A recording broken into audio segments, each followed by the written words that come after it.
అదేవిధంగా భవిష్యత్ పెట్టుబడుల కోసం కూడా 2360 కోట్ల రూపాయలు వీటిని కూడా వారు ఈరోజు భవిష్యత్ పెట్టుబడుల కోసం 4034 కోట్ల రూపాయలు, కార్మికులకు బోనస్లు పండుగ సందర్భంగా ఇవ్వడానికి 2360 కోట్ల రూపాయలు, ఇవి 41,000 పర్మనెంట్ కార్మికుల కోసం ఈ బోనస్. అదేవిధంగా సింగరేణిలో ఉన్న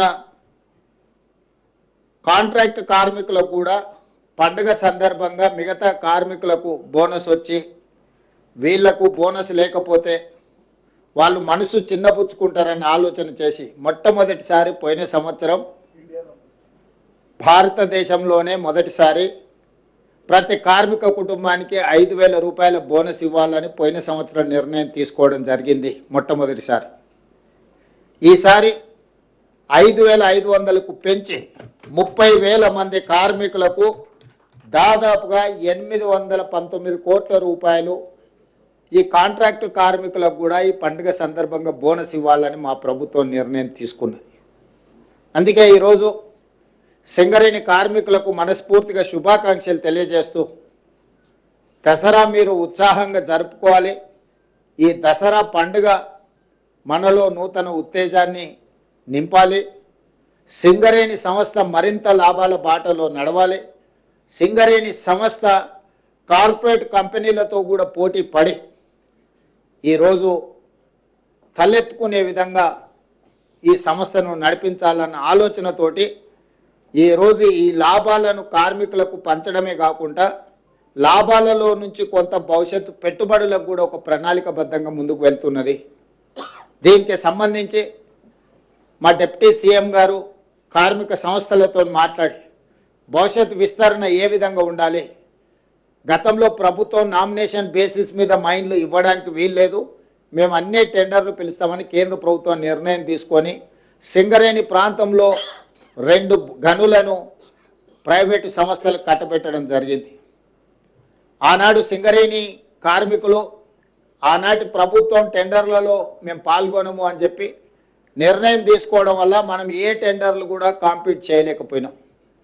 ఆ తర్వాత కార్మిక సంఘాలను పిలిచి ఈ విధంగా మనం టెండర్లలో పాల్గొనకుండా మనం పోటీలో లేకుండా పోతే ప్రైవేట్ సంస్థలకు లాభం చేకూర్చిన వాళ్ళం అవుతాం. భవిష్యత్తులో మనం ఈ టెండర్లు కూడా పాల్గొనాలి. మనం కూడా పోటీలో గనులను సాధించడం ద్వారా సింగరేణి సంస్థను విస్తరించుకోవాలనే నిర్ణయం కూడా జరిగింది. ఈ మధ్యకాలంలో కార్మిక యాజమాన్యాలు నా దగ్గరకు వచ్చి ప్రైవేటు వ్యక్తులకు కట్టబెట్టిన ఈ గనులను కూడా మీరే సింగరేణి సంస్థనే బొగ్గు వెలికి తీసే కార్యక్రమాలను కూడా చేపట్టడానికి ఏం అవకాశాలు ఉన్నాయో వాటిని కూడా పరిశీలించండి అని చెప్పి వాళ్ళు రిప్రజెంట్ చేసింది. దాంతో నేను ఉప ముఖ్యమంత్రి గారికి సూచన చేసిన దీన్ని ఏ రకంగా ముందుకు వెళ్ళాలి, కేంద్ర ప్రభుత్వం ప్రైవేట్ సంస్థలకు ఇచ్చిన టెండర్లను రద్దు చేసి సరాసరి సింగరేణికి కేటాయిస్తుందా, అవసరం అనుకుంటే వాళ్ళు వేసిన టెండర్ కంటే కూడా కొంచెం ఏమైనా మనం ఎక్కువ ఇస్తే కేంద్ర ప్రభుత్వం ముందుకు వస్తుందా, లేదా ఇతర మార్గాలు ఏమున్నాయో కూడా పరిశీలించమని చెప్పిన. ఏదేమైనా సింగరేణి గనుల ప్రాంతంలో ప్రైవేటు సంస్థలు ఎక్కువగా వాళ్ళ ప్రాతినిధ్యం పెరుగుకుంటూ పోతే ఏదో ఒక సందర్భంలో సింగరేణి మనుగడకే సమస్యగా మారుతుంది. అందుకే ఈరోజు ఆ సమస్యని కూడా పరిష్కరించుకోవాలి. కార్మికుల సంక్షేమం కోసం, కార్మికుల యొక్క అభివృద్ధి కోసం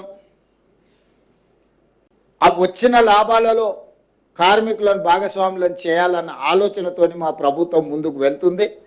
భవిష్యత్తులో కూడా కార్మికులను ఆదుకోవడమే కాకుండా అన్ని రకాలుగా వారి సమస్యలను పరిష్కరించడానికి ప్రభుత్వం ఎల్లవేళలా సిద్ధంగా ఉంది.